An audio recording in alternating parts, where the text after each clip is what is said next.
जय माता दी दोस्तों, आप देख रहे हैं असरदार टोटके। आज मैं आपके लिए एक महत्वपूर्ण टॉपिक लेकर आया हूं, आपके घर में धन संपदा और सुख समृद्धि लाने के विषय में, आपको धनवान बनाने के विषय में। भूलकर भी जेब में नहीं रखनी चाहिए ये चीज़ें, वरना होगा भारी नुकसान। दोस्तों, हम अपनी पैंट या जीन्स की पॉकेट में कई चीज़ें रखते हैं, छुट्टे पैसे, पेन, रुमाल, एटीएम की पर्चियाँ, घर की चाबी इत्यादि।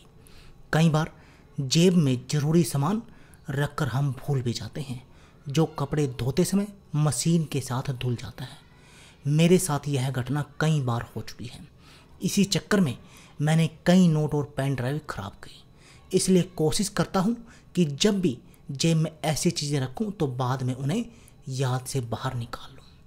लेकिन क्या आप जानते हैं कि वास्तु शास्त्र में, जिसे ज्योतिष शास्त्र की बेहद खास विद्या माना गया है, जो हमारे जीवन को सुख से भरने के काफ़ी काम आती है, उसके अनुसार ऐसी कई वस्तुएं हैं जिन्हें हमें अपनी जेब में भूल कर भी नहीं रखना चाहिए। वास्तुशास्त्र सकारात्मक एवं नकारात्मक ऊर्जा के बारे में बताता है, जो जाहिर है जेब में रखने वाली वस्तुएं भी इन्हीं दो सिद्धांतों से जुड़ी हुई हैं। तो चलिए जानते हैं ऐसी कौन सी वस्तुएं हैं जिन्हें हमें पॉकेट में नहीं रखना चाहिए।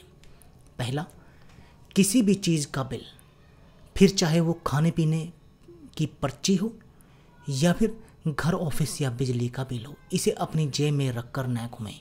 ये बिल नेगेटिव एनर्जी को न्योता देते हैं और आपके आर्थिक जीवन के ऊपर संकट पैदा करते हैं। ऐसी तस्वीर जिनमें गुस्सा, ईर्ष्या, विरोध की भावना हो, इन्हें जेब में ना रखें। उन्हें घर के भीतर भी ना लाएं। ये हमारे आसपास बुरी ऊर्जा को विकसित करती हैं। आप अपनी जेब में पर्स तो जरूर रखें, लेकिन यह पर्स बिल्कुल सही होना चाहिए। पर्स कहीं से पटा या फटा हुआ ना हो, फिर खराब हालत में ना हो, क्योंकि वास्तुशास्त्र के अनुसार फटा हुआ पर्स आर्थिक स्थिति पर अटैक करता है। जेब में यदि नोट रखे हुए हैं तो उसे सही तरीके से रखें। नोट को बुरे तरीके से मोड़कर रखना वास्तुशास्त्र के अनुसार सही नहीं है।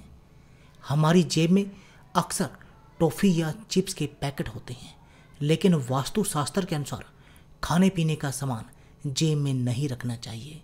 यह बुरा प्रभाव डालता है। दवाओं से निकलने वाली ऊर्जा व्यक्ति के ऊपर नेगेटिव प्रभाव डालती है, इसलिए दवाइयाँ भी अपनी जेब में नहीं रखनी चाहिए।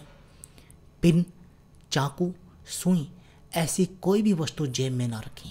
वास्तुशास्त्र के अनुसार नुकीली वस्तुओं को घर में रखना अशुभ होता है, लेकिन रसोई में इन्हें रखने से बुरा प्रभाव नहीं पड़ता, क्योंकि घर का वह कोना अग्नि तत्व कहलाता है। ऐसी चीज़ें जिनका धार्मिक महत्व हो, जैसे कि मोली, कलावा, सिंदूर इत्यादि को जेब में रखकर ना घूमें। यदि ये इस्तेमाल करने के लिए ना हो तो इन्हें घर के मंदिर में या किसी भी मंदिर में जाकर रख दें। दोस्तों, ये तो हो गया वो सामान या वस्तुएं जिनको आपको अपनी जेब में या पर्स में नहीं रखना चाहिए। अब जानते हैं उन चीज़ों के बारे में जिनको आपको अपनी जेब में रखना चाहिए। माँ लक्ष्मी की तस्वीर को पर्स में रखना शुभ माना जाता है, लेकिन उनकी ऐसी तस्वीर जिसमें हाथी दिखाई दे रहा हो, इसे सबसे अधिक शुभ माना गया है। इसे आप जेब में रख सकते हैं। तांबे चांदी से बने सिक्के या फिर देवी देवता के प्रतीक स्वरूप जेब में रखना शुभ माना गया है। वास्तुशास्त्र के अनुसार पीपल के पत्ते कई प्रकार की बाधाओं को नष्ट करते हैं। यदि आपको समुद्र के भूभाग पर मिलने वाला असली सीप कहीं से मिल जाए तो उसे अपने जेब में अवश्य रखें। जब भी कोई शुभ कार्य करने निकले तो यह सीप आपको सकारात्मक ऊर्जा प्रदान करेगा। गोमती चक्र, गोमती चक्र की मदद से कई शास्त्रीय उपाय किए जाते हैं जो धन का आगमन कराते हैं। किसी शुभ दिन पर गोमती चक्र अपनी जेब में रखेंगे तो आय में वृद्धि होगी। चावल को भी वास्तुशास्त्र की दृष्टि से शुभ माना गया है, इसलिए अगर आप किसी आवश्यक कार्य से घर से बाहर निकलना चाहते हैं तो आप सफल होकर ही लौटेंगे अगर अपनी चावल अपनी जेब में या पर्स में रखेंगे। गुरु यंत्र, शुक्र यंत्र, इनके बारे में तो आपने सुना ही होगा। वास्तु शास्त्र के अनुसार जेब में श्री यंत्र को रखने से हर मनोकामना पूरी होती है। तो दोस्तों, आप भी इन नियमों का पालन करके अपने घर में धन संपदा और सुख समृद्धि ला सकते हैं, जिससे कि आपको जीवन में कभी भी आर्थिक समस्याओं का सामना ना करना पड़े। तो दोस्तों, यह थी हमारी वीडियो। अगर आपको हमारी वीडियो अच्छी लगे या इससे आपको कोई जानकारी प्राप्त हो तो प्लीज़ आप हमारी वीडियो को लाइक व शेयर करना ना भूलें। इसके साथ साथ आप हमारे यूट्यूब चैनल असरदार टोटके को सब्सक्राइब करना ना भूलें, क्योंकि इस चैनल पर आपके लिए हम ज़बरदस्त टिप्स लेकर आते हैं, जिससे कि आप अपने जीवन को सुखमय बना सकते हैं और सुखमय जीवन जी सकते हैं। धन्यवाद दोस्तों।